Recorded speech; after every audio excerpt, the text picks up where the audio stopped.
저는 뇌전증과 11년째 함께하고 있고 한때는 뇌전증 진짜 미워했고 싫어했지만 지금은 친구처럼 지내고 있는 입니다. 공무원 시험에 올해 합격하게 돼서 지금 임용을 기다리고 있어요.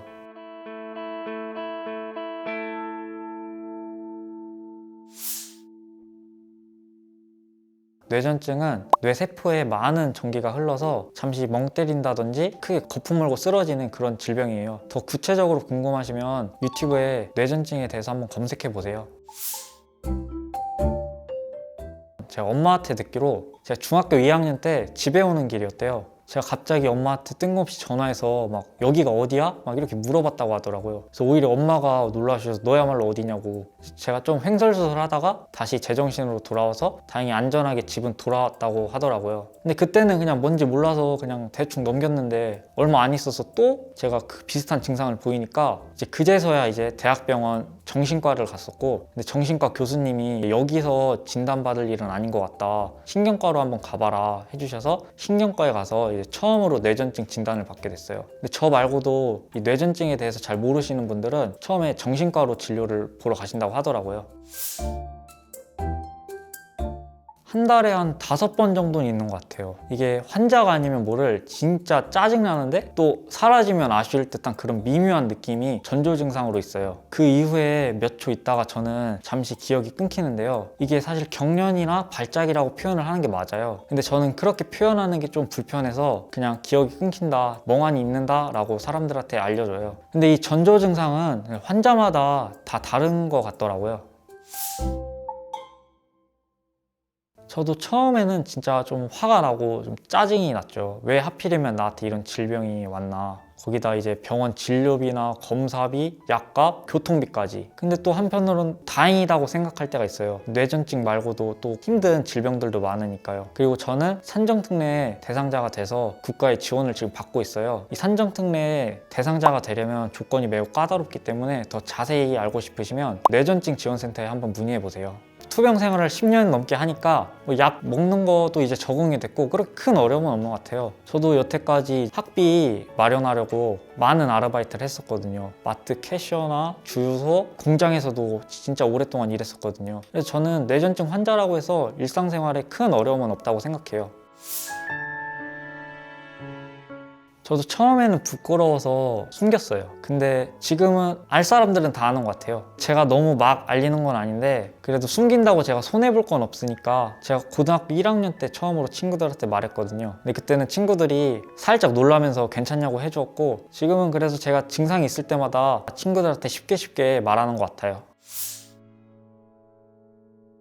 제가 사회인 야구도 하는데요. 가끔씩 야구를 하다가도 몇 번 기억이 끊긴 적이 있거든요. 그럴 때마다 핑계거리 찾으면서 말하기도 너무 힘들었고 평생 저 혼자 비밀로 가져가는 것도 너무 힘들어서 이제는 저도 밝힐 수 있으면 밝히려고 노력하는 편이에요. 처음엔 솔직히 친구들이 잘 몰랐었나 봐요. 그러니까 저한테 그렇게 큰 반응이 없었는데 저는 그게 어떻게 보면 더 잘 된 것 같기도 해요. 오히려 친구들이 알았다면 뇌전증에 대해서 부정적인 인식 가지고 저한테 거리감을 뒀을 것 같기도 하거든요. 근데 지금은 오히려 이제 친구들이랑 너무 편하게 잘 알다 보니까 언제 한번 제가 친구랑 같이 유튜브 영상을 보다가 기억이 끊긴 적이 있었거든요. 그러다가 제가 제정신으로 돌아오고 야, 나 혹시 또 끊겼었냐? 막 이런 식으로 말하는 경지까지 이르렀거든요. 신경과 교수님들이나 뇌전증 관련 기관들은 뇌전증을 많이 알리려고 노력하시는데 오히려 이제 환자분들은 숨기려고 하시더라고요. 저도 마찬가지고요. 뇌전증은 치매, 고혈압, 당뇨처럼 만성질환이고 그만큼 환자 수도 정말 많다고 알고 있거든요. 그래서 뇌전증에 대한 인식도 개선이 되고 국가에서 많은 지원을 받았으면 좋겠어요. 저는 뇌전증으로 인해서 군대를 면제받았어요. 그래서 몇몇 분들은 이제 그게 이득이다, 진짜 너한테는 손해보는 게 없다고 생각한다, 이런 얘기를 많이 들었었는데요. 저는 근데 그거에 절대 반대예요. 나중에 이제 이력서에 남자들은 현역, 미필 이걸 작성해야 되는데 저는 미필에 이제 경련성 질환이라고 해서 작성해야 되거든요. 어느 기업에서 저를 채용하겠어요. 저는 그걸로 인해서 취업에 정말 좀 고난이 좀 있었죠. 걸림돌이.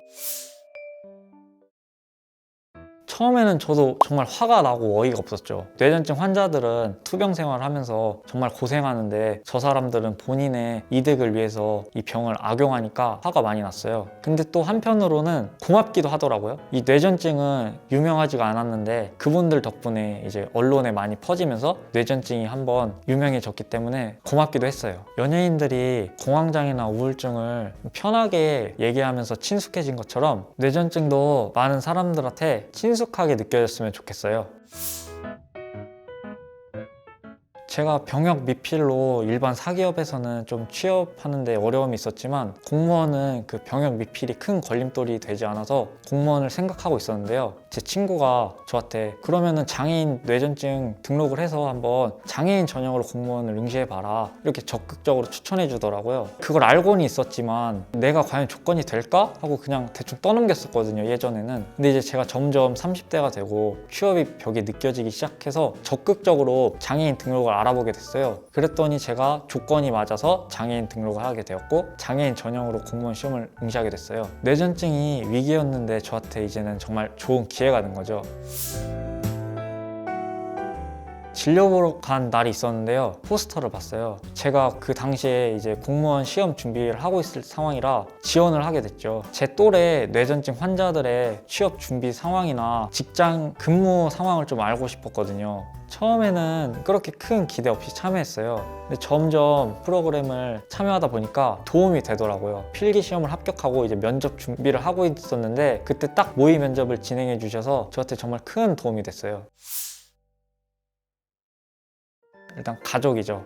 항상 생활비 마련하시려고 고생하신 엄마도 계시고 또 지원해준 동생도 있고요. 취업 준비를 하시는 뇌전증 환자분들도 이 영상을 보고 원동력이 되셨으면 좋겠어요. 여러분들 힘내세요! 뇌전증 환자들이 기억이 끊긴다든지 쓰러져도 걱정하지 마시고 잠시만 기다려주세요. 의식이 돌아올 겁니다. 그런데도 의식이 돌아오지 않으면 구급차를 불러주세요. 뇌전증 환자들도 평범한 일상생활이 가능하니까 그냥 편안하게 봐주셨으면 좋겠어요.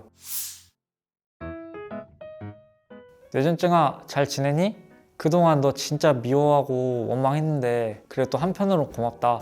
너 때문에 쉽게 취업했으니까. 근데 그렇다고 계속 있으라는 건 아니고 이제는 너 갈 길 가져. 10년이면 오래됐잖아. 다시는 보지 말자.